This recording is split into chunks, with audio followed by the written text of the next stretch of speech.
प्यारे बच्चों, आज हम हिंदी विषय में पाठ 5 पढ़ेंगे और पाठ का नाम है शरद ऋतु आगे।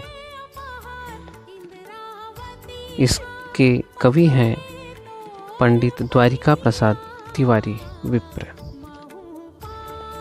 धरती माता ला सुघ्घर बनाए बर ऋतु समय समय में बदलत रहिथे और कभू पानी तो कभू ठंड करत रहिथे।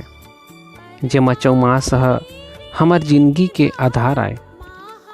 हरियर हरियर धरती ला देख के सब जीव के मन गदगद हो जाते और सबके जीवन में खुशी भर जाते।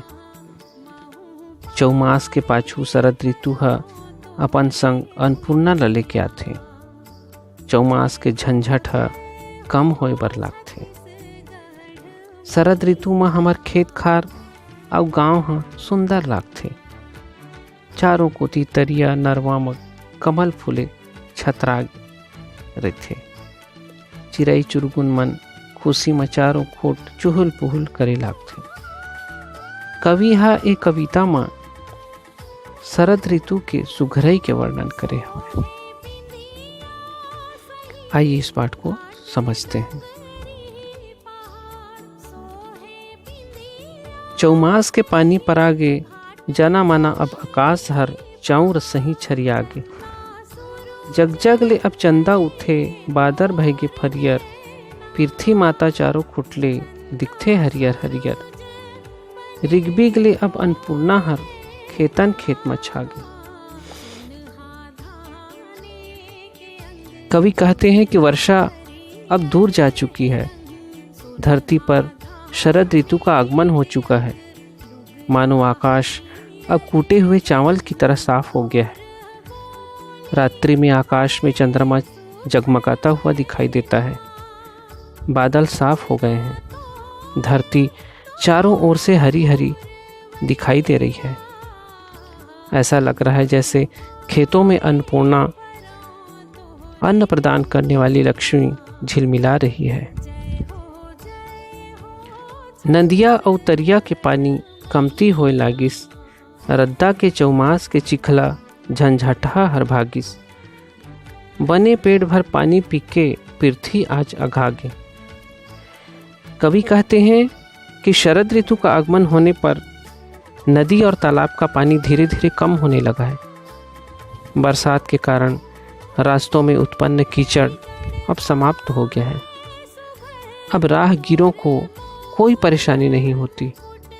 वर्षा ऋतु में पर्याप्त वर्षा होने के कारण पृथ्वी तृप्त हो गई है। लक्ष्मी ला लहुटारे खातिर जल देवता अगवाइस। तब जग ले पुरैन पान के दसना दसाई। ऋग्बिग ले फिर कमल फूल हर तरिया भर छतरागे। शरद ऋतु का आगमन होने पर तालाबों में कमल खिल गए हैं। कमल के पत्ते सुंदर जल पर फैले हुए हैं। इन्हें देखकर ऐसा लग रहा है जैसे जल के देवता लक्ष्मी जी को वापस लाने के लिए आगे आए और उन्होंने उनके विश्राम करने के लिए जल पर कमल के पत्तों का सुंदर बिस्तर लगवा दिया है। फिर उन्हीं के स्वागत के लिए तालाब के जल में सघनता के साथ कमल के सुंदर फूल खिल गए हैं। चारों खुट मां चुहुल पुहुल अब करथे चिड़ई चुरगुन।